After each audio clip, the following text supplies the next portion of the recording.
noite, meus amigos e minhas amigas do nosso canal Escola Teológica Católica. Antes de a gente começar o nosso vídeo de hoje, vamos rezar, pedir a Deus e ao Divino Espírito Santo que nos ilumine nesta noite. Em nome do Pai, do Filho e do Espírito Santo. Amém. Vinde, Espírito Santo, enchei os corações dos vossos fiéis e acendei neles o fogo do vosso amor. Enviai, Senhor, o teu Santo Espírito, e tudo será criado, e renovareis a face da terra. Oremos. Ó Deus, que instruísse os corações dos vossos fiéis, com a luz do Espírito Santo, fazei que apreciemos retamente todas as coisas, segundo o mesmo Espírito, e gozemos sempre da sua consolação. Por Cristo Senhor nosso. Amém. Que Nossa Senhora também interceda por nós nesta noite. Ave Maria, cheia de graça, o Senhor é convosco. Bendita sois vós entre as mulheres, e bendito é o fruto do vosso ventre, Jesus. Santa Maria, Mãe de Deus, rogai por nós, pecadores, agora e na hora de nossa morte. Amém. Glória ao Pai, ao Filho e ao Espírito Santo, como era no princípio, agora e sempre. Amém. Nossa Senhora Aparecida, rogai por nós. São José, rogai por nós. Em nome do Pai, do Filho e do Espírito Santo. Amém. Muito boa noite, meus amigos. Hoje nós vamos continuar o nosso estudo bíblico que nós estamos fazendo, graças a Deus. Tá? Na aula passada, nós terminamos o primeiro livro da Bíblia, que é o Gênesis. Durante aí 11 aulas, 11 vídeos, nós lemos, demos uma passada nas partes mais importantes do livro do Gênesis, que tem 50 capítulos. Tá? Um livro muito importante, por quê? Porque narra as origens do universo, as origens do homem e da mulher, o pecado original, toda aquela... depois do pecado original, a inundação de pecado, dilúvio, Torre de Babel, Sodoma e Gomorra. Depois nós vimos os patriarcas, vimos toda a história ali de Abraão, Isaac, Jacó, que é onde começa a história do povo hebreu, da qual nasceria o Messias. E nós fechamos na aula passada com a história de José do Egito. Fiz 2 programas, contando aí toda a história muito bela, muito bonita, de José do Egito, um dos 12 filhos de Jacó, tá? As 12 tribos de Israel. E nós encerramos, então, o livro do Gênesis com a morte de Jacó e também a morte de José. Então, o capítulo 50 do livro do Gênesis, ele narra o quê? O final da vida do patriarca Jacó e também de José do Egito, que foi governador do Egito e morreu lá mesmo no Egito. E ele fala, quando eu morrer, tá? Vocês levem daqui os meus ossos para eu ser enterrado na terra de Canaã, na terra prometida. Então, hoje, nós vamos fazer o quê? Hoje nós vamos começar o segundo livro da Bíblia, que é o livro do Êxodo, tá? Então, eu quero fazer uma introdução ao livro do Êxodo, tá? Assim como eu fiz no livro do Gênesis, nós vamos fazer em todos os livros que nós estamos estudando, do Antigo e do Novo Testamento. Então, eu vou fazer uma introdução do que o livro do Êxodo narra, do que ele trata, ok? E, se der tempo, eu creio que deve dar, a gente até começa já a ver alguma coisa hoje. Claro que nós vamos gastar também aí bastante aula para estudar as partes mais importantes também do livro do Êxodo, que também é um livro importante. Toda a Bíblia é importante, né, gente? Então, nós vamos poder pegar aí os textos mais importantes e dar uma estudada, o que o livro do Êxodo tem para nos ensinar. Tem bastante coisa, ok? Então, vamos lá. Vamos, então, começar fazendo uma pequena introdução ao livro do Êxodo, tá? O livro do Êxodo, gente, a palavra Êxodo significa saída. Por quê? Porque narra o quê? O que o livro do Êxodo narra? A saída do povo hebreu do Egito para a terra prometida, a terra de Canaã. Por quê? Porque Deus prometeu para Abraão, você sai da casa dos teus parentes, que eu vou te dar uma terra que mana leite e mel. É o quê? A terra de Canaã, que hoje é Jerusalém. Tá bom? Então, os hebreus foram né, por causa da fome que estava ali em Canaã, na época de Jacó, eles foram, no caso Jacó com os filhos, para o Egito, e ali eles ficaram, é o que nós vimos na aula passada, tá? Então nós vamos pegar, então, desse período, continuando aí, é isso que nós vamos ver. Então, a palavra êxodo significa saída, então narra a saída do povo hebreu, que estava no Egito, para a terra de Canaã, a terra prometida, cumprindo aquela promessa que Deus tinha feito a Abraão. Só que essa travessia ela foi bastante longa. Não era para ser assim, era para ser rápido. Mas por que demorou? Por causa da desobediência do povo e da idolatria do povo. É o que nós vamos ver também no livro do Êxodo. Então, nós vamos poder explicar direitinho tudo isso com detalhes, tá bom? Então, vamos lá. Vamos fazer uma pequena introdução, então, antes da gente pegar os textos em si, ok? Então, vamos lá. Este importante livro narra a ida do povo de Israel para o Egito e a escravidão ali sofrida. Então, nós vamos ver, né, durante essas aulas, que o povo hebreu ali no Egito ele vai ser escravizado pelo faraó, ok? Nós vamos chegar lá. Os hebreus estabelecidos no delta do rio Nilo, depois da morte de José, que foi o que nós terminamos, né, de ver lá no livro do Gênesis, foram escravizados pelo faraó. O faraó não conhecia, né, os hebreus, já era outra descendência, né, e eles acabaram escravizando o povo. A partir daí, o Egito torna-se o sinal do adversário do povo hebreu, o poder terreno que procura contrariar a vontade de Deus. Isso nós vamos ver lá no Êxodo, no primeiro capítulo do livro do Êxodo, nós vamos ver um pouquinho disso daqui a pouco, ok? Eu estou fazendo somente uma introdução, ok? Deus chama Moisés na sarça ardente para uma grande missão e revela-se a ele primeiro. Então, antes de dar a Moisés uma missão, Deus se revela, ok? Eu sou aquele que sou, ou seja, Javé. Nós vamos ver isso, se Deus quiser, mais para frente. Moisés torna-se o chefe e o guia do povo de Deus, oprimido, e tira o povo do Egito milagrosamente com a força de Deus. Isso está lá no Êxodo, no capítulo 3, que nós vamos, se Deus quiser, estudar, ok? Então, Moisés é o libertador. Claro que quem libertou o povo foi Deus, mas por intermédio de Moisés. Então, gente, Deus sempre usa de pessoas, tá? É o que eu sempre expliquei aqui. Deus quer contar conosco. Deus não é um egoísta que não quer, né, não quer saber de nós. Não! Deus quer contar, inclusive, para nos salvar. Entenderam?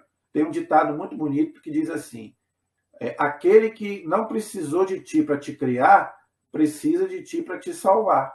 Por quê? Você tem que fazer a sua parte. Entenderam? Deus já fez a dele, Jesus já deu a vida por nós.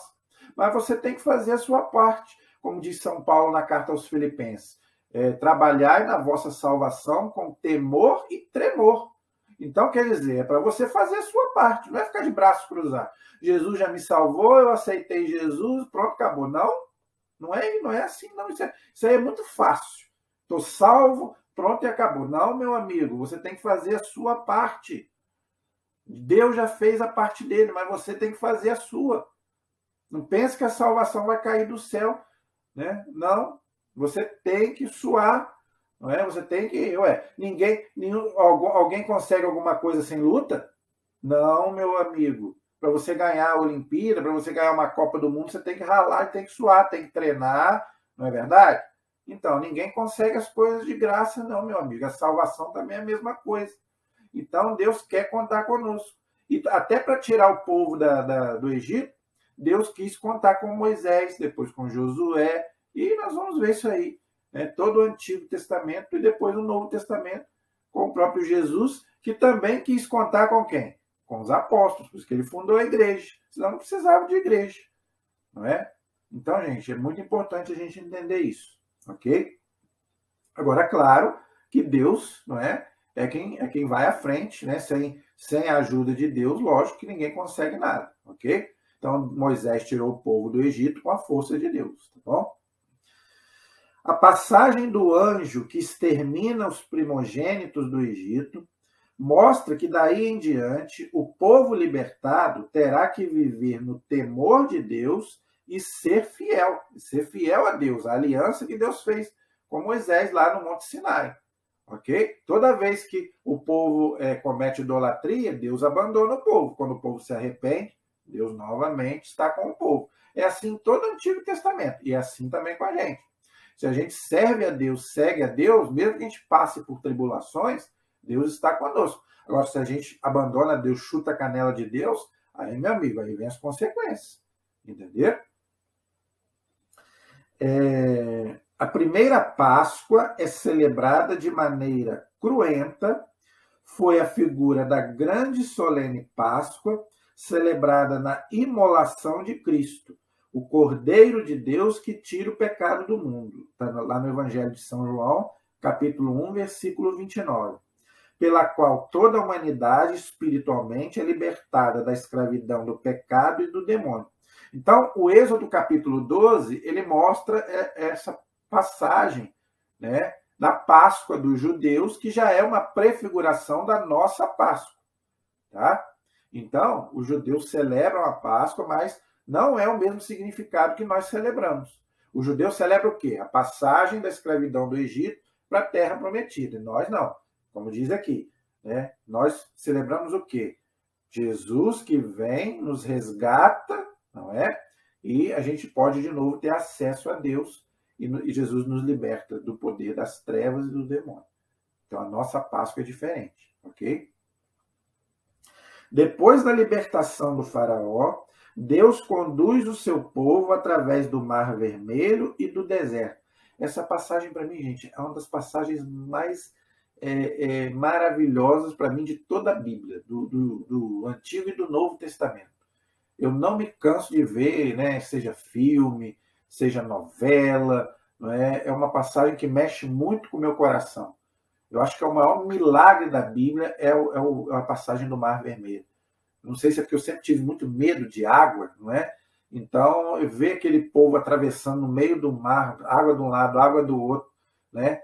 E, nossa, aquilo sempre mexeu muito comigo. E eu vi muito aquele filme Os 10 Mandamentos, aquele antigo, e aquilo sempre mexia muito comigo, né? Eu achava um filme muito bom, com pouca tecnologia, mas eles fizeram um filme que eu lembro quando eu vi pela primeira vez, meu coração chegou a bater forte, né? Como é que pode, né? Deus, né, através de Moisés, abrir aquele mar imenso para o povo passar e depois voltar com aquele mar de novo todo para o lugar. Então aquilo mexia muito comigo, né? E já houveram muitos filmes sobre isso, novelas, né? Eu nem assisto essas novelas de hoje, porque eu acho que elas não são muito fiéis, né, à Bíblia. Mas, por exemplo, a parte da novela que a Record fez dos 10 Mandamentos, eu não assisti. Mas essa parte da travessia do Mar Vermelho eu fiz questão de assistir. Porque eu acho muito bonito, né, essa parte para mim. E sempre mexeu muito comigo essa passagem. Né? E também eu vejo ali a ingratidão daquele povo, né, que Deus fez aquilo tudo por eles e depois, mais para frente, eles fazem aquele bezerro de ouro e falam que aquele bezerro que tinha salvado eles, depois de tudo que Deus fez por eles. É povo ingrato mesmo, né? Então, essa passagem é maravilhosa, né? E a gente vê ali também a questão do deserto, né? Aquele povo ali 40 anos no deserto, por culpa deles mesmo, como eu já expliquei. No Monte Sinai, Deus se manifesta e realiza a solene aliança com seu povo. Se obedecerdes a minha voz e guardares a minha aliança, sereis entre todos os povos o meu povo particular. Sereis uma nação consagrada. Está lá no livro do Êxodo, no capítulo 19, versículos 5 e 6. Eu já fiz um vídeo aqui sobre as alianças que Deus fez com o seu povo. Então, se você quiser aí aprofundar, tem um vídeo só sobre isso. Para a gente entender, né, tudo que Deus fez, desde lá do Antigo Testamento, né, Deus fez 4 alianças com o seu povo. As 3 primeiras são provisórias, tá? E a última é definitiva. A primeira com Noé, naquele arco-íris, depois do dilúvio. Depois com Abraão, a circuncisão. Depois com Moisés, aqui no Monte Sinai, as tábuas da lei. E a 4ª aliança Deus fez com Jesus Cristo, através da cruz do Calvário, né? Que é a aliança definitiva que o próprio Jesus disse, né? A aliança no meu sangue, a eterna e a definitiva, ok? Então assista aí, você que ainda não assistiu, tá aí no meu canal aí, as alianças de Deus com o seu povo. Você vai entender tudo isso, ok? O decálogo, ou os 10 mandamentos, será o sinal desta aliança, o direito imposto por Deus ao seu povo eleito. Está lá, né, no livro do Êxodo, no capítulo 20. Esses 10 mandamentos, gente, é tão importante que a igreja ensina que a moral católica é baseada nos 10 mandamentos. Muita gente pensa que os 10 mandamentos não valem mais, é só para aquele povo. Não, os 10 mandamentos estão mais válidos do que nunca. A igreja considera, inclusive, pecado mortal você infringir os 10 mandamentos. Sabia disso? Então, se você não... Isso é a igreja que ensina, tá? Está no nosso catecismo, nós vamos estudar também. Se você infringir um mandamento, você precisa se confessar para comungar. Então, é muito importante que você, católico, examine os 10 mandamentos, estude os 10 mandamentos e você viva os 10 mandamentos. Lembra daquele jovem que perguntou para Jesus, o que eu devo fazer para ganhar a vida eterna? O que Jesus falou? Viva os mandamentos. Porque é o nosso agir, é a nossa moral. Entendeu? Então, Jesus mandou seguir os mandamentos. Então, os mandamentos não perderam a validade, não. Então, meu amigo, se você é católico, você deve procurar seguir os 10 mandamentos. Infringir um mandamento? Se arrependa e se confessa. Ok? Principalmente para você receber a comunhão. Ok? Se Deus quiser, nós vamos poder estudar. Eu vou fazer vídeos aqui. Nós vamos poder estudar cada um dos 10 mandamentos. Tá? E, se Deus quiser também, quando chegar lá no Êxodo 20, a gente vai poder explicar melhor sobre isso. Ok? Vamos lá. Em seguida, o Êxodo apresenta um texto legislativo muito antigo, primeira forma de uma legislação social e religiosa. Isso está lá no livro do Êxodo, no capítulo 21 a 23, ok? Então, do capítulo 21 a 23, aí começa o que nós chamamos de leis. Aquelas leis, não é, que os judeus tinham lá do Antigo Testamento. Algumas, tá? Para nós hoje já não serve mais, algumas sim. Aí nós temos que ter discernimento, né, gente? Aquilo que nós podemos aproveitar para hoje e aquilo que era só para aquela época, tá? Aí depende, né, da interpretação que a igreja dá para cada lei daquela, ok? Então aí é complicado, tá? Muita coisa não serve mais para a gente, mas muitas coisas ainda nós podemos viver e muita coisa a igreja teve que aperfeiçoar, não é? Por exemplo, a questão das festas, que eu já expliquei que as festas continuam, mas com um novo significado, não é? Por exemplo, no Antigo Testamento se cultuava o sábado como dia santo. Hoje, agora, é o domingo para nós, porque Jesus ressuscitou no domingo. Então, tem muita coisa, gente, que a gente vai precisar explicar para a gente poder entender, ok? Então, é complicado, às vezes, interpretar o Antigo Testamento. Então, acompanhe aí que você vai entender. No capítulo 24, vemos um sacrifício cruento que sela esta solene aliança. Contudo, logo em seguida, o povo viola essa aliança, prestando culto ao bezerro de ouro. Foi o que eu expliquei, né? Mesmo com tudo que Deus tinha feito por eles, o povo ingrato, né, fez aquele bezerro de ouro e acabou praticando idolatria, tá? Que também é outra coisa que dá também para a gente conversar bastante e a gente vai entender direitinho essa questão de idolatria, que não tem nada a ver com as imagens. Se Deus quiser, nós vamos poder fazer várias aulas sobre isso, ok? O povo cede à antiga tentação de materializar o seu Deus para prestar-lhe culto. Por isso que, né, Deus proibia lá o primeiro mandamento de fazer imagens, ok? Deus irrita-se e castiga o seu povo, mas por fim mostra-se misericordioso e a aliança é renovada. Isso está no livro do Êxodo, no capítulo 32 até o capítulo 34, ok? Aí mostra tanto a parte da idolatria quanto a parte do perdão de Deus e da misericórdia de Deus, mesmo ainda não estando no tempo da misericórdia, tá? O Antigo Testamento era o tempo da lei, né? Olho por olho, dente por dente. Mas Deus já mostrava misericórdia mesmo assim. O Novo Testamento, aí sim, aí agora estamos realmente no tempo da misericórdia, que é o que Jesus chama de os últimos acontecimentos, os últimos tempos, não é? Porque quando Jesus voltar, acaba o tempo da misericórdia e Jesus vai voltar já como juiz, ok? O sinal visível do pacto entre Deus e o seu povo serão as tábuas da lei guardadas na arca da aliança. Isso é outra coisa que nós vamos explicar direitinho, ok? As tábuas da lei, que é os 10 mandamentos, que Deus vai colocar ali na arca da aliança, era o lugar mais sagrado para os judeus, que para nós hoje é o Santíssimo, que guarda o quê? A Eucaristia, o corpo e sangue de Cristo, ok? Então, isso tudo nós vamos poder explicar. A Arca da Aliança tem um valor simbólico, olha aí, do trono de Deus. Ela testemunha a sua presença no meio do seu povo. Isso está lá no livro do Êxodo, no capítulo 25, versículos de 10 a 22, ok? E depois ali nós vamos ver, no final também do livro, a questão que Deus manda eles construir ali um santuário, né, um tabernáculo, né, como se fosse para nós hoje a nossa igreja, ok?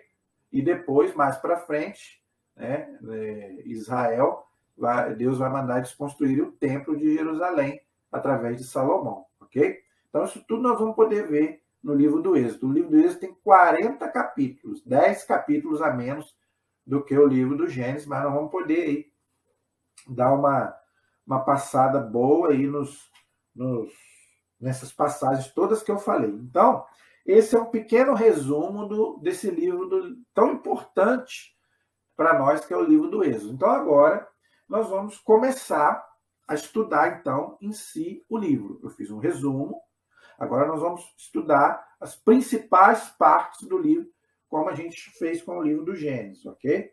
Então, vamos lá. Eu vou fazer o mesmo que eu fiz com o Gênesis, não vou ler versículo por versículo, para a gente ganhar tempo, ok? Aquilo que for mais importante eu leio, aquilo que eu julgar que não é tão importante, eu deixo aí para você ler em casa, ok? E a gente vai poder fazer um bom estudo também desse livro tão importante que é o livro do Êxodo, ok? Então, vamos lá. Eu vou estar sempre com a Bíblia de Jerusalém, que é a Bíblia que eu uso para estudar. Mas se você estiver usando aí a Bíblia da Ave Maria, a Bíblia da CNBB, qualquer tradução católica, você pode me acompanhar aí. Eu vou usar a Bíblia de Jerusalém. Quem tem a Bíblia de Jerusalém, por exemplo, está na página 103, Bíblia de Jerusalém, página 103, livro do Êxodo, ok? O título é A Libertação do Egito, Israel no Egito. Então, aí no capítulo 1, vai contar o quê? Vai contar a descendência de Jacó, ok? Então, ele continua da onde o Gênesis parou, ok? Então, ele vai dizer ali, ele vai começar a falar da família de Jacó e vai citar, inclusive, os 12 filhos de Jacó, entendeu? Isso é importante por quê, gente? Porque os 12 filhos de Jacó formam as 12 tribos de Israel, que depois será sucedida pelos 12 apóstolos de Cristo, tá? Então, eu vou ler aqui esses 12 filhos de Jacó que formam as 12 tribos de Israel, ok? Vamos lá. Os 12 filhos de Jacó, está no capítulo 1, no versículo 2. No versículo 1 diz assim: Eis os nomes dos israelitas que entraram no Egito com Jacó, ou seja, os seus filhos. Cada qual entrou com sua família. Então, aqui no versículo 2, ele vai citar os filhos de Jacó. Vou citar rapidamente. Rúben, Simeão, Levi, que era a tribo dos sacerdotes, dos judeus, ok? E Judá. Essa tribo de Judá é da qual nasceria o Messias. São José, Nossa Senhora, eles são da tribo de Davi, e Davi era da tribo de Judá, ok? Isacar, Zabulon e Benjamim. Dan, Neftali, Gade, Azé e José. ok? Então são 12 filhos de Jacó, ok? Diz aí que são 70 pessoas a família de Jacó. O 70 é um número simbólico. O 7 é o número da perfeição. O 70 é um múltiplo de 7. Então, significa também plenitude, ok? Diz aí que José já estava no Egito. Depois que José morreu, como todos os seus irmãos e toda aquela geração, os israelitas foram fecundos e se multiplicaram, tornaram-se cada vez mais numerosos e poderosos, a tal ponto que o país ficou repleto deles, entenderam? Então, depois que morreu aquela geração toda, de José, Jacó, seus filhos, eles se multiplicaram muito, porque os judeus têm muitos filhos. Não é igual hoje que o povo não quer saber de ter filho. Não, já falei sobre isso aqui também. A Bíblia diz que filho é bênção de Deus. Quanto mais filhos, mais bênção. É igual essa mentalidade de hoje. Hoje não pode ter filho, né? Igual a Europa. A Europa não quer mais saber de filho. Tá? A população está diminuindo, não é? Então está ficando uma população de velho, porque não nasce criança. E se não nascer criança aqui, gente, não vai habitar o céu, porque no céu não nasce criança. Também já expliquei sobre isso. Então, os judeus sempre tiveram muitos filhos, então eles se multiplicaram a ponto de encher o país do Egito. Só que aí, o que aconteceu? Aquele faraó também da época de José também morreu, e os seus descendentes, logicamente, não conheciam, não conheciam José, nem nada disso. Então, aquele faraó da época, né, já da descendente, ele começou a escravizar o povo hebreu. Por quê? Ele viu, não, se o povo continuar ficando numeroso assim, eles vão acabar nos dominando, porque naquela época era assim, né? Um povo queria dominar o outro, não é?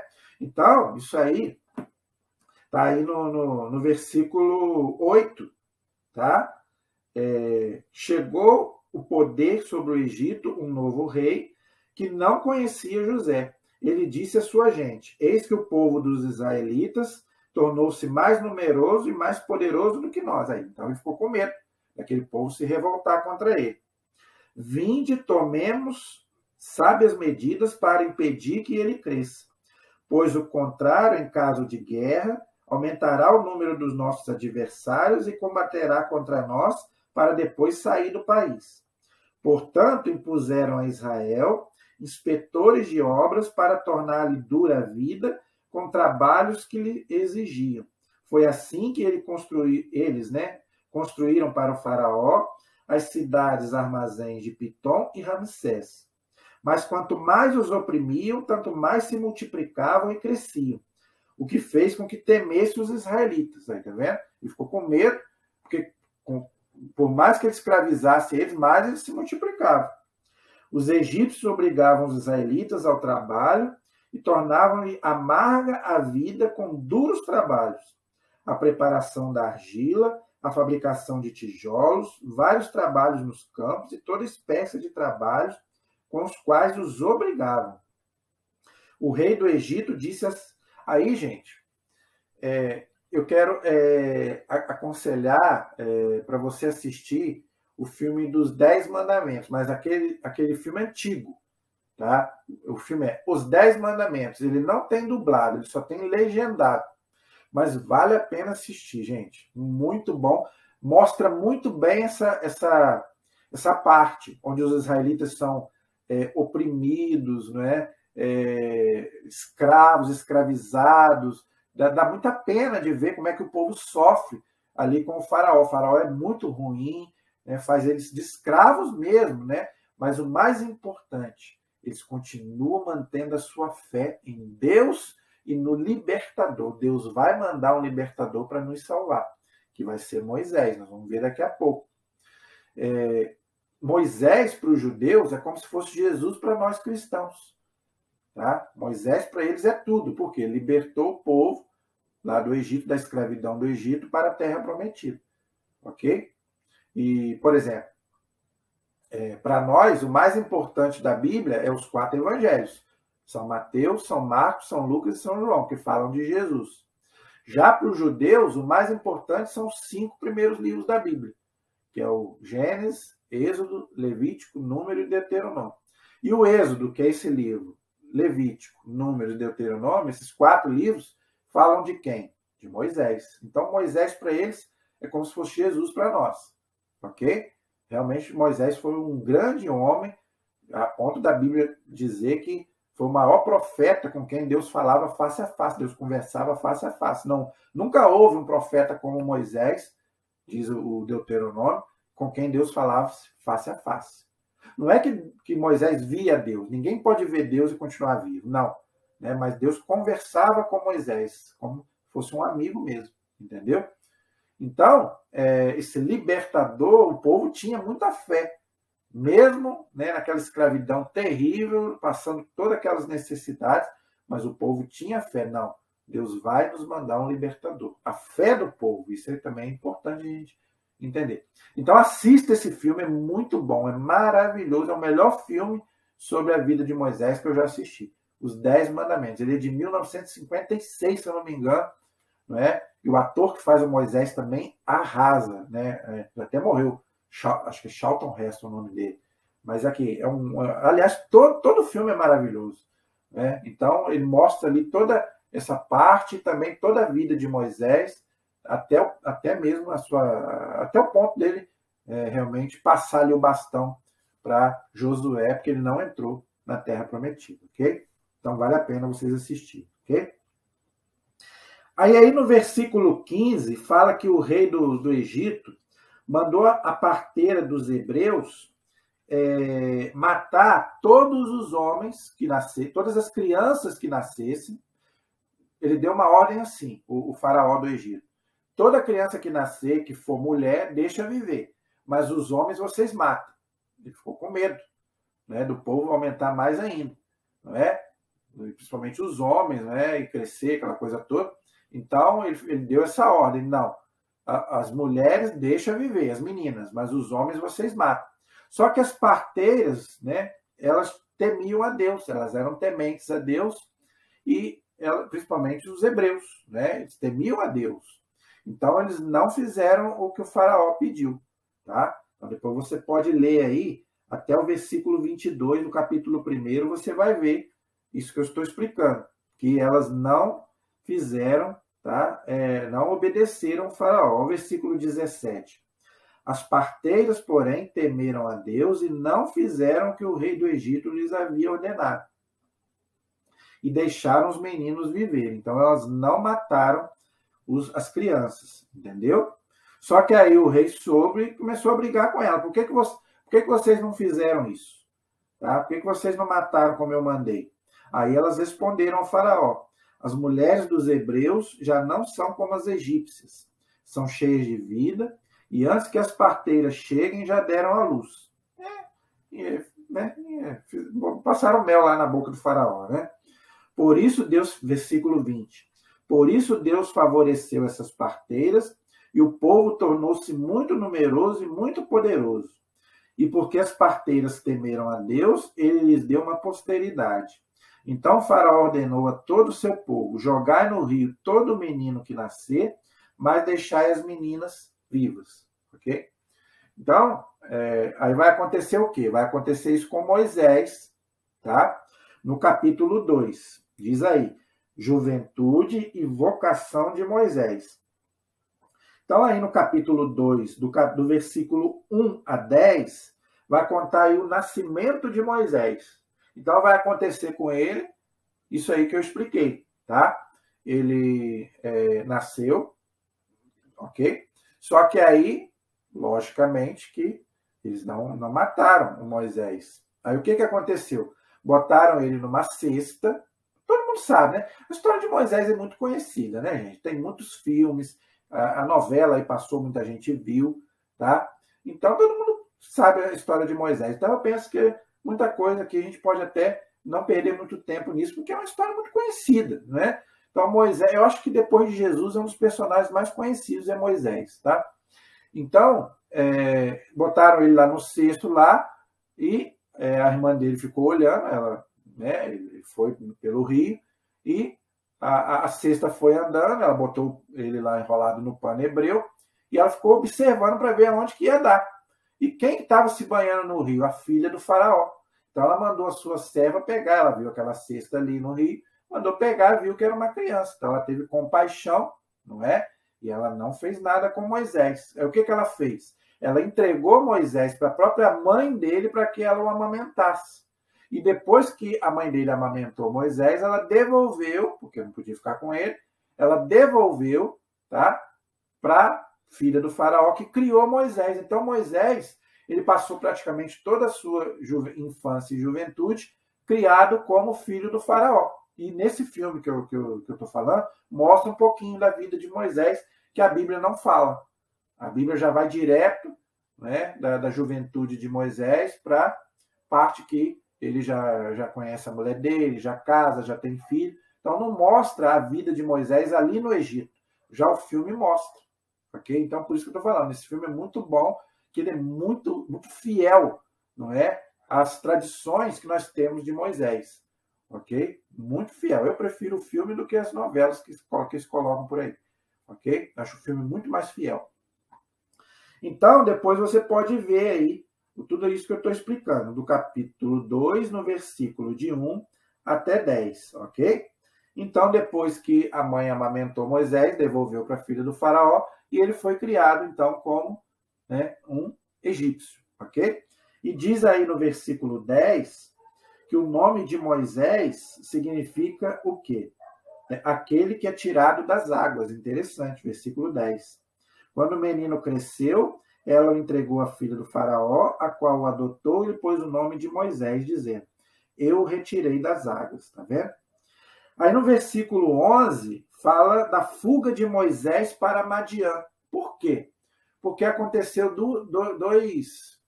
dois eventos aí. Primeiro, Moisés estava ali vendo todo aquele sofrimento do povo hebreu, não é? E ele viu o quê? Um egípcio matando um hebreu. Um egípcio maltratando um hebreu. E Moisés tomou as dores, parece que ele já tinha consciência de quem ele era, não é? Ele já tinha. E o que ele fez? Ele matou o egípcio que estava maltratando o egípcio. Perdão, o egípcio estava maltratando o hebreu, tá? E Moisés acabou matando o egípcio, ok? Aí no outro dia, 2 hebreus estavam brigando entre eles. E Moisés foi lá separar. Aí um deles falou: você também vai querer, vai vir aqui para quê? Vai nos matar também, igual você matou lá o egípcio? Aí Moisés ficou com medo. Por quê? O que eu fiz, o pessoal já está sabendo, vai contar para o faraó e o faraó vai ficar com raiva. E não deu outro. O faraó ficou sabendo, não é? E queria até matar Moisés. Diz aí, no versículo...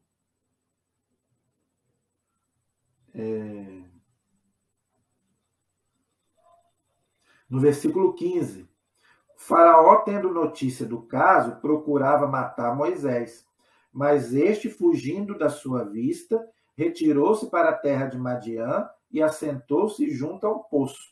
Inclusive, nesse filme, a gente vê essa parte, que o faraó expulsa Moisés ali do palácio, né? E ele anda pelo deserto, aquele deserto escaldante, todo mundo sabe como é que é o deserto, né? Então Moisés fica ali com sede, não é? É muito bonito o filme, gente, o filme é muito bonito.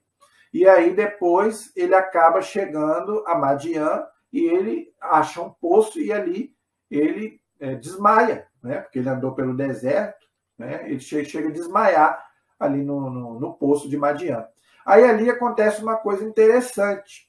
As mulheres, não é, que vinham tirar água, né, para poder dar para o rebanho, que elas eram pastoras, não é, filhas de Jetro, que era sacerdote de Madiã, aquelas mulheres viram aquele homem ali desmaiado. Parece que nunca tinham visto um homem na vida. Né? No filme mostra bem isso, né? Dá até vontade de rir um pouco. Né? As mulheres ficam até um pouco assanhadas, aquela coisa toda, né? Parece que nunca tinham visto um homem. Mas você pode descontrair um pouco, tá, gente? Aí, e Moisés também, lógico, né? Aquela mão de mulher, né? Ele fica até sem graça. E tinha, inclusive, uma mulher belíssima chamada Séfora, que é belíssima. Nossa, mãe, tanto do filme quanto das novelas, né? Parece que eles não vão botar mulher feia também, né, gente? Mas, com certeza devia ser uma mulher belíssima. Né? Mas essa do filme e a das novelas, meu pai do céu. Mas então, eu até perco. Eu falo das mulheres, eu até me perco. Então, vamos lá. Então, tinha essas mulheres e a Séfora, que era belíssima, acabou sendo o... Por quê? Porque eles... esqueci de contar isso. Está aqui, tá, gente? Depois vocês podem ler. As mulheres estavam lá tirando a água e uns homens começaram a querer fazer gracinha com elas. Moisés defendeu. Né? Aí elas ficaram mais agradecidas ainda. E aí, por causa disso, elas contaram para o pai, e o pai falou, escolhe uma das minhas filhas aí. Ele, como não é bobo nem nada, falou, eu quero a mais velha, a Séfora. Né? Devia ser a mais bonita. Né? Então, ele acabou casando com ela e teve até um filho com ela, Gerson. Tá? Então, isso aí está no capítulo 2, no versículo aí, até o versículo 22. E Moisés acabou se tornando sogro do sacerdote de Madiã, tá? Que era Jetro. Ok? E aí no capítulo 3, esse capítulo 3, gente, é um dos mais importantes do livro, tá? Inclusive eu não vou poder nem pular, eu vou ter que até ler para a gente poder entender esse capítulo 3 aí, que é importantíssimo para nós, tá? Eu considero aí um dos textos mais bonitos e mais importantes desse livro, tá? Tão bonito que é o livro do Êxodo. Fala da vocação de Moisés, da missão de Moisés, ok? Então, esse capítulo 3 aí, vamos ver se dá para a gente poder dar uma lida e dar uma explicada para você entender tudo que aconteceu ali, né? Tudo que Deus realizou ali através de Moisés. Então, vamos lá. Deus lembra-se de Israel, olha aí, tá vendo? Então, Deus nunca abandona o seu povo, gente. Israel aí, hoje, somos nós. Nós somos o povo de Deus. Através do batismo, nós somos povo escolhido, ok? Então, agora não são só o povo, não é só Israel, agora não. Todos nós que somos batizados pertencemos ao povo de Deus, ok? Então, Deus nunca se esquece dos seus filhos, ok? Muito tempo depois, morreu o rei do Egito, e os israelitas, gemendo sob o peso da servidão, gritavam. E do fundo da servidão, o seu clamor subiu até Deus. E Deus ouviu os seus gemidos. Deus lembrou-se da sua aliança com Abraão, Isaque e Jacó, os patriarcas, né? E Deus viu os israelitas e Deus os fez a conhecer. Então, gente, você que está sofrendo, nunca diga que Deus esqueceu de você. Deus nunca esquece dos seus, jamais, tá? Não. Mesmo que você esteja sofrendo, tá? Mas Deus nunca te abandona. Pelo contrário, Jesus está ali caminhando juntinho com você, mesmo no sofrimento. E Ele vai te dar a libertação, vai te dar a vitória. Se não for nesta vida, vai ser na outra. Lembra dos pastorinhos que nós estudamos semana passada? Nossa Senhora falou para os pastorinhos, eu não te prometo felicidade neste mundo, tá? Mas no outro. Então, muitas das vezes, tá? Às vezes a gente quer a felicidade aqui, agora, mas muitas das vezes não. É os mistérios de Deus, gente. A gente não sabe, tá? Quais são os mistérios de Deus, aquilo que Deus tem para cada um de nós. Tá? Nós não sabemos. O que nós sabemos é que Deus não promete vida fácil para ninguém. Tá? É aquilo que Jesus disse. Tome a sua cruz e me siga, seja ela qual for. Tá? Mas Jesus caminha com você. O Cristo ressuscitado caminha conosco, diz o Papa João Paulo II. Tá? Então, a gente tem que ter isso em mente. Deus nunca nos abandona. Ok?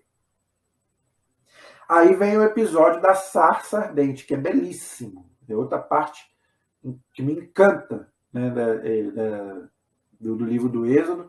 Né? Desse filme, então, é a parte muito bonita, né? A parte da sarça é muito bonita do Deus, né? Que fala com Moisés ali, aquele diálogo deles é belíssimo, né? A gente fica, se bobear, a gente até chora, né? É uma coisa maravilhosa. Então, diz aí no capítulo 3, no versículo 1. Apacentava Moisés o rebanho de Jetro, seu sogro, sacerdote de Madiã. conduziu as ovelhas para além do deserto e chegou ao Horebe, a montanha de Deus. O Horebe é o Monte Sinai, tá? Tanto faz, Horebe ou Monte Sinai, tem os dois nomes. O anjo do Senhor lhe apareceu numa chama do fogo do meio de uma sarça. Aqui, gente, fala que é o anjo do Senhor, mas é o próprio Deus, ok? Por quê? O anjo significa o quê? Mensageiro, tá? Então, quando fala que é o anjo que apareceu, é o próprio Deus que apareceu, tá? Então, ali no filme, você vê que é o próprio Deus quem aparece para Moisés. Porque o anjo é um mensageiro de Deus, tá? Então, quando o anjo aparece, é o próprio Deus quem aparece, entendeu? Como a gente não pode ver Deus, muitas vezes Deus manda um anjo, ok? Então, o anjo do Senhor lhe apareceu numa chama de fogo no meio de uma sarça. Moisés olhou e eis que a sarça ardia no fogo e a sarça não se consumia. Então disse Moisés: darei uma volta e verei este fenômeno estranho. Verei por que a sarça não se consome. Viu o Senhor, tá vendo? Aqui no versículo 4 já fala que é o Senhor, tá vendo? Foi o que eu falei lá. É o próprio Deus, tá bom? Viu o Senhor que ele deu uma volta e para ver. E Deus o chamou do meio da sarça e disse: Moisés, Moisés. Este respondeu: eis-me aqui. Ele disse: não te aproximes daqui, tira as sandálias dos pés, porque o lugar em que estás é uma terra santa. Disse mais: eu sou o Deus de teus pais, o Deus de Abraão, o Deus de Isaque e o Deus de Jacó. Então Moisés cobriu o rosto, porque temia olhar para Deus. Porque a gente não consegue olhar Deus e continuar vivo, né? A gente não aguenta, o nosso corpo não aguenta, ok? Para a gente poder ver Deus, a gente precisa morrer, tá? Por quê? Porque esse corpo nosso aqui não aguenta. Você aguenta olhar para o sol? Não. E o sol é uma criatura. Imagine você olhar para o dono de tudo isso, o criador de todas as coisas. Então, não tem como, entendeu? Então Moisés viu o quê? A luz de Deus, não é? Vamos dizer assim. E é muito bonito quando Deus, né, fala: e eu sou o Deus de teus pais, de quem? Dos patriarcas, Deus de Abraão, Isaque e Jacó, tá? E diz que aquele lugar ali é uma terra santa, gente, tá? Para nós hoje, que lugar é esse? É a igreja, meu amigo. Então, quando você estiver na casa de Deus, porque Deus está presente. Aqui Deus estava presente, por isso que é uma terra santa. Onde Deus está, é um lugar santo. E a igreja, Deus está presente em toda parte. Mas ali é a casa de Deus. Inclusive, ali Deus está fisicamente, na Eucaristia. Já expliquei sobre isso. O sacrário, a hóstia, ali Jesus está presente fisicamente. Seu corpo, sangue, alma e divindade. Então, ali é um lugar santo, sagrado. Então, na igreja, meu amigo, não é... Quando você chegou ali, ali é um lugar sagrado. Que você não pode ir de qualquer... Você viu? Aqui ele tirou a sandália. A igreja nem obriga que você tire o sapato, nem nada disso. Mas, pelo menos, que você vá com uma roupa decente. Tem gente que vai para a igreja achando que vai para uma festa, ou vai para... Pior ainda.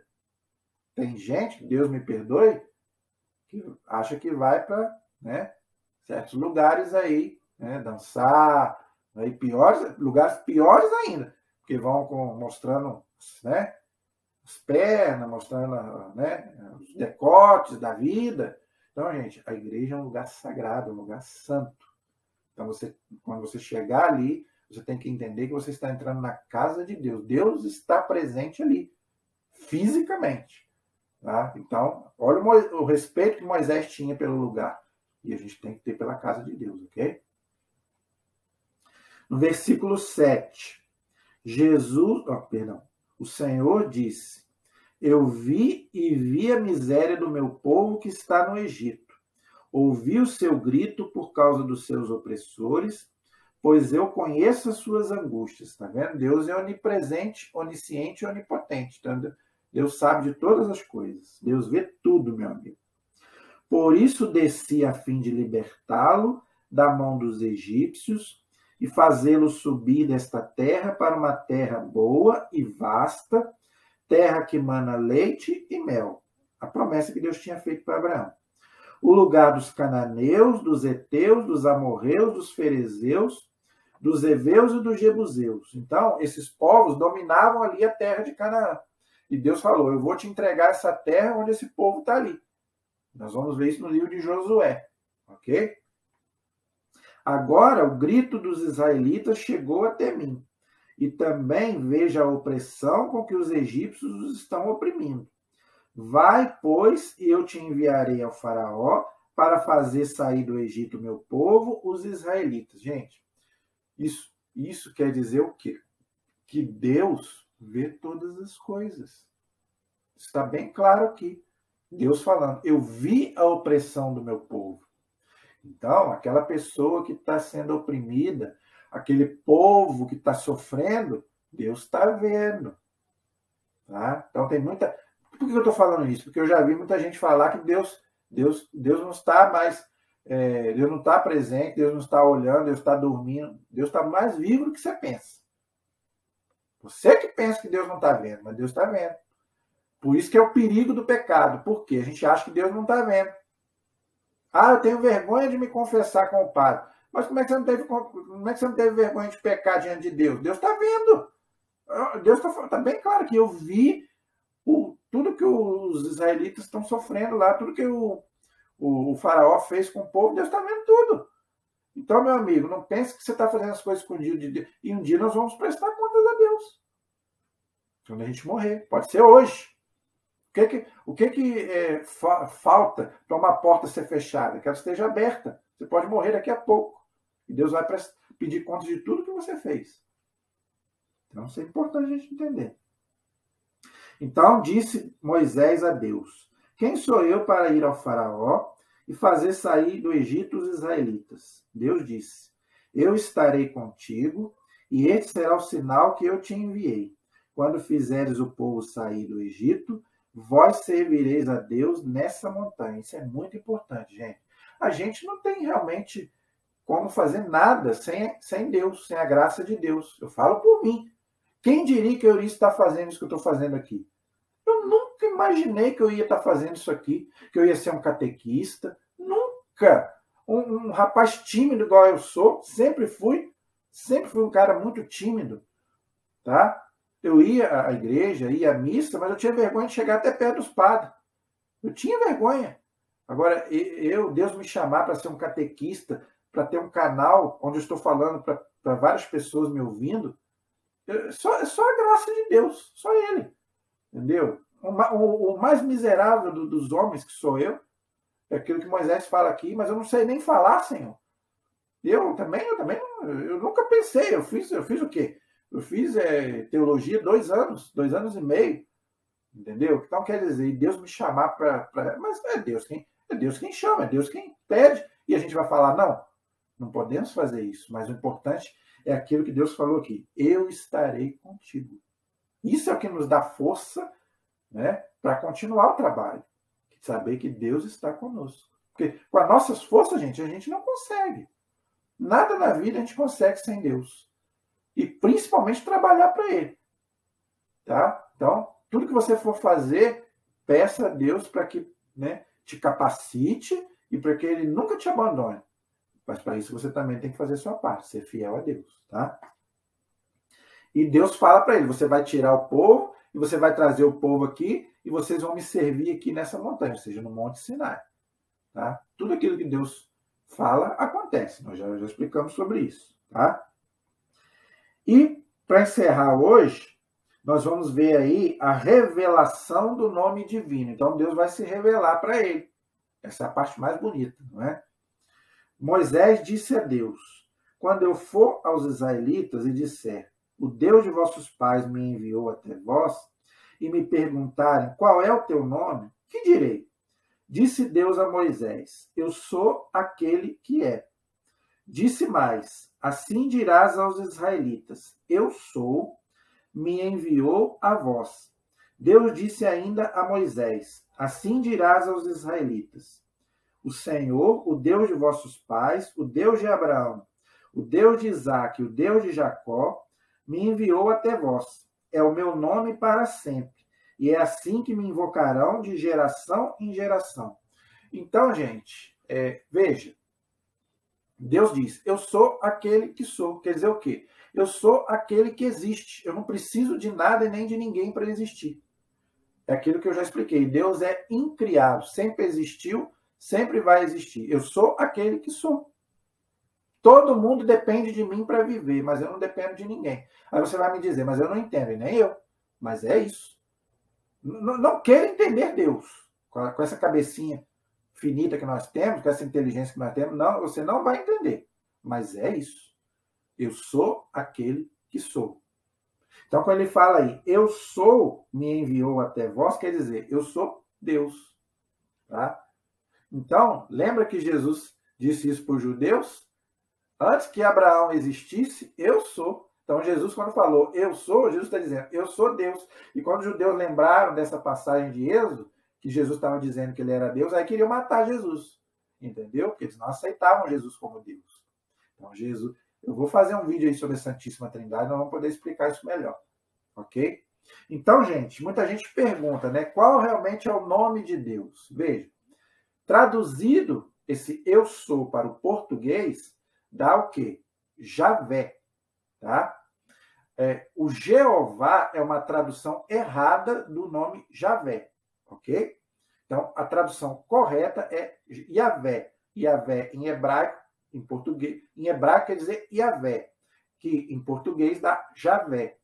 Tá? Então, o Jeová não é uma tradução correta.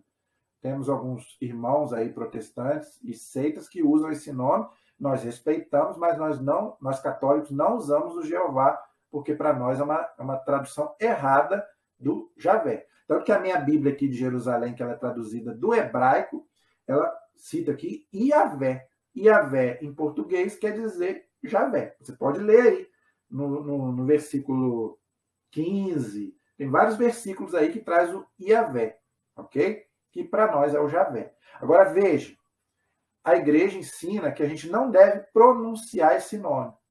Seja Javé, Jeová, né? Por quê? Em respeito aos judeus, porque os judeus não pronunciam o Javé.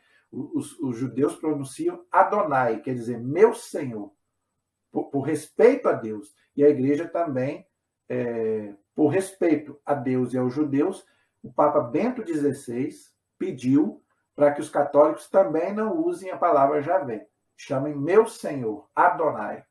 Tá? Meu Senhor, é melhor. Tá? Então, a igreja, inclusive na liturgia, o Papa já pediu para não usar o Javé. Por que eu estou falando isso? Porque tem muitas músicas com esse nome. Tem aquela muito conhecida. Deus do universo ao Senhor Javé. O Papa pediu para não usar essas músicas na liturgia. Entendeu? Então, para a gente, em vez de se referir a Deus como Javé, se referir a Deus como meu Senhor. Meu Deus. Tá? Os judeus falam Adonai. Ok? Inclusive no filme A Paixão de Cristo, se você assistir o filme sem dublagem, você vai ver Jesus chamando Deus de Adonai. Adonai, Adonai, Adonai. Em respeito de Jesus, o Filho de Deus. Tá? Então nós também devemos respeitar, lembrando que nós somos obedientes. Ok? Então, gente, espero que tenha ficado explicado essa questão. Só para a gente encerrar aí, no capítulo 3, instruções para a missão de Moisés. Vai e reúne os anciãos de Israel e diz-lhes, o Senhor, o Deus de vossos pais, o Deus de Abraão, de Isaque e de Jacó, me apareceu dizendo, de fato vos tenho visitado e visto que vos é feito no Egito. Então eu disse, farei subir a aflição do Egito para a terra dos cananeus, aqueles povos que eu já citei, para uma terra que mana leite e mel. Versículo 18. E ouvirão a tua voz, e irás com os anciãos de Israel ao rei do Egito, e lhes dirás, o Senhor, o Deus dos hebreus, veio ao nosso encontro. Agora, pois, deixai-os ir pelo caminho, e 3 dias de marcha no deserto, para sacrificar ao Senhor nosso Deus, fazer um sacrifício a Deus. Eu sei, no entanto, que o rei do Egito não vos deixará ir, porque Deus sabe de todas as coisas, se não for obrigado por mão forte, Portanto, estenderei a minha mão e ferirei o Egito com todas as maravilhas que farei no meio dele. Depois disso é que ele vos deixará partir. Darei a este povo a boa graça dos egípcios, e quando saíres, não sairás de mãos vazias. Cada mulher pedirá à sua vizinha e seu hóspede joias de prata, joias de ouro e vestimentas, que porei sobre os vossos filhos e sobre as vossas filhas, e despojareis os egípcios. Então aí Deus começa a dar instruções a Moisés de como ele vai fazer para tirar o povo da terra do Egito. É o que nós vamos ver nas próximas aulas, tá? Então nós paramos aí no capítulo 3. Na próxima aula nós vamos dar sequência no capítulo 4 do livro do Êxodo. Amém? Espero que vocês tenham gostado dessa primeira aula sobre o Êxodo, tá? E, se Deus quiser, nós vamos continuar aí, tá? Nós vamos gastar aí não sei quantas aulas. Se Deus quiser, nós vamos estudar ainda bastante sobre esse livro tão bonito que é o livro do Êxodo. Amém? Peço a vocês, continuo pedindo que vocês compartilhem o vídeo, tá? E que vocês se inscrevam no canal, ok? E que vocês também comentem também aí nos vídeos, nos comentários, façam suas sugestões, perguntas, se você não está entendendo, se você quer que eu aborde alguma coisa, tudo que você quiser, você deixa aí nos comentários. Amém? Então, vamos pedir a Deus que nos ilumine e nos abençoe nesta noite. A nossa proteção está no nome do Senhor. Esse Deus maravilhoso que tanto nos ama e que nunca nos abandona.